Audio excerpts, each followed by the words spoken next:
Mr. Petersen, you have the privilege to follow up. Yes. I may be young, but I am not inexperienced, ladies and gentlemen. I come from very humble beginnings, but I moved to New York City and Washington, D.C., and I kicked down the doors of power. And I placed myself at the right hand of a man named Judge Andrew Napolitano, who called me the right side of his brain. And I put a libertarian television show on Fox that brought more people to the libertarian movement than you could ever imagine. And I've been a libertarian since 2008, and I will remain a libertarian, and I will fight for this. And I love this country, and what sets me apart from some of these candidates on the stage is perhaps the one thing that could give us that magical number that we all want, that 5%. Because I've already reached out to Glenn Beck and talked to him about the possibility of his candidate, Ted Cruz, if he takes a knee, will he be looking at people like me? And Glenn Beck said publicly, yes, there's a coalition right there. The National Review, the editor of the National Review, Rich Lowry, they came out against Trump and their magazine. I said, will you be looking at a third-party candidate? They said, absolutely. So I will work to build us a coalition of conservatives, evangelicals, and libertarians that will be a new form of fusionism. The Buckleyites, the Ron Paulistas, and the Reaganites can come together again, and we can put together a coalition that can strike fear into the Republican and Democratic parties, and they will do it because I am pro-life. And while that might be controversial to some of you, and I understand that that is not a federal issue, these people believe in life, liberty, and the pursuit of happiness the same that I do. They will not stand behind any of these other candidates. They will stand behind me because I believe in life, and I will fight for it, and I can bring us that 5%, which no one else can. I promise you that.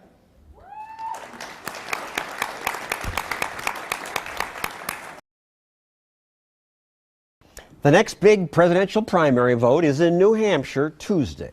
New Hampshire's state motto is live free or die. And that sounds libertarian. So will New Hampshire voters pick freedom-loving candidates? Who might win in New Hampshire and who should win? Rich Lowry is editor of the National Review magazine. He's a conservative.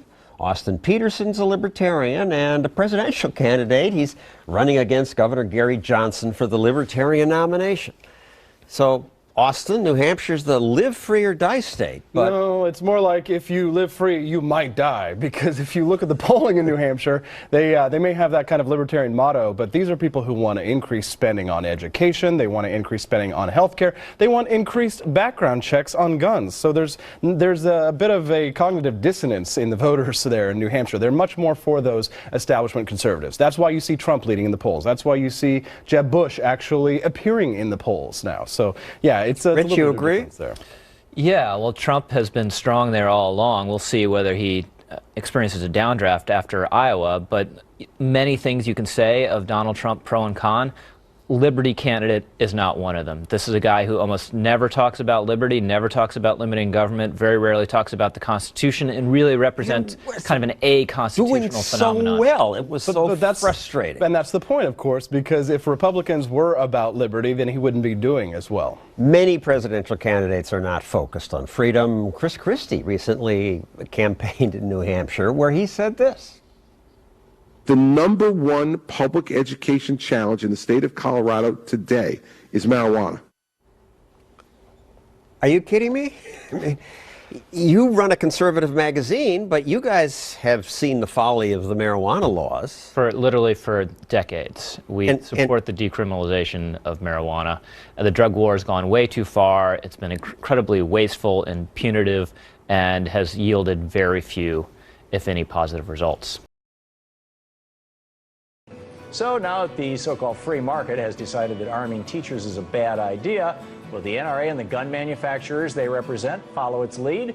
Let's ask Austin Petersen, Chief Executive for Stonegate LLC and editor of the LibertarianRepublic.com. Austin, welcome back.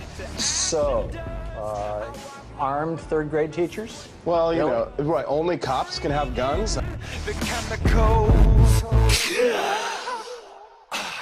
You know, why in the world do we have these central economic planners telling us exactly how much we can make interest-wise on our money market accounts? You're cheating the people who are saving money, and you're bailing out Wall Street with these interest rates. It's just absolutely ludicrous. This is the economics of disaster, and it's really sowing the seeds for another financial crisis, such as the one that we had in 2008.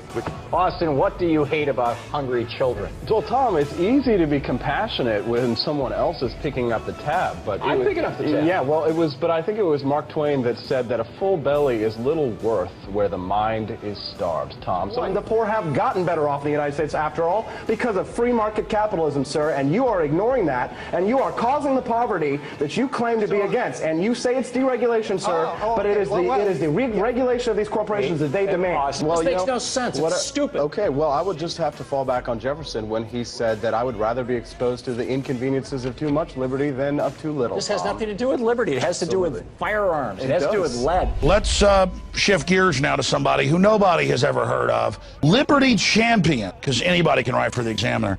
Liberty Champion Petersen says conspiracy theories hurt movement. And it goes on to act like, this has got to be some PR piece written for him.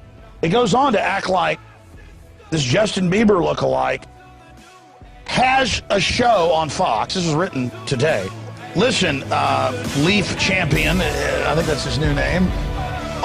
Listen, champion that no one ever heard of, who did nothing. A low-wage economy is much better than a no-wage economy, and what happens is when you're trying to raise the minimum wage across the board, you're hurting the people who are unemployed, who are unskilled, who are unable to get jobs.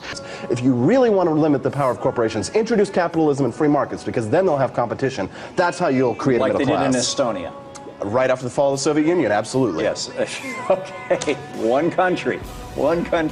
They're building a 300-mile-per-hour magnetic levitating train right now. They're going to blow away China and the United States, and it's totally privatized. That's what Japan did. That was. I guarantee you that is not totally private. Yes, it is. The Japan National Railways were privatized in 1987. They were able to pay back their construction debt and make capital improvements. Tom, listen to their networks. They reversed their stagnation and decline that the Japanese National Railways. You saw the same thing with Deutsche Bahn.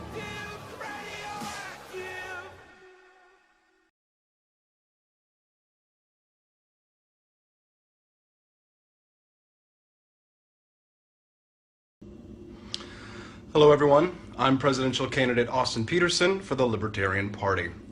Ladies and gentlemen, thank you very much for coming and listening to my live streams today. Today specifically my message is to Senator Rand Paul and to his supporters. I just heard the news from the AP that Senator Rand Paul has decided to end his campaign for the nomination of the Republican Party. And I'd just like to say, first of all, thank you very much, Senator Paul, for doing the due diligence to fight the good fight for libertarian principles in the Republican Party. You know, in 2007, I started my campaign to take over the government and leave everyone alone because I was inspired by a country doctor, your father, Dr. Ron Paul, who cured my apathy about politics. And here I am in New York City right now, which is an interesting place for me to be because this is where I started my political journey.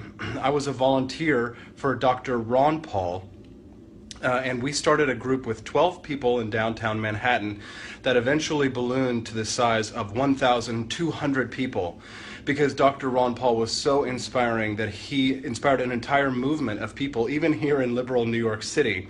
And we raised over $1 million for his campaign and inspired many others to join us in Dr. Paul's campaign in 2008. Then, as Dr. Paul's campaign and youth movement grew, the movement grew and became more professional. I moved on to work in Washington, D.C. for the Libertarian Party, and then I went on to the Atlas Economic Research Foundation.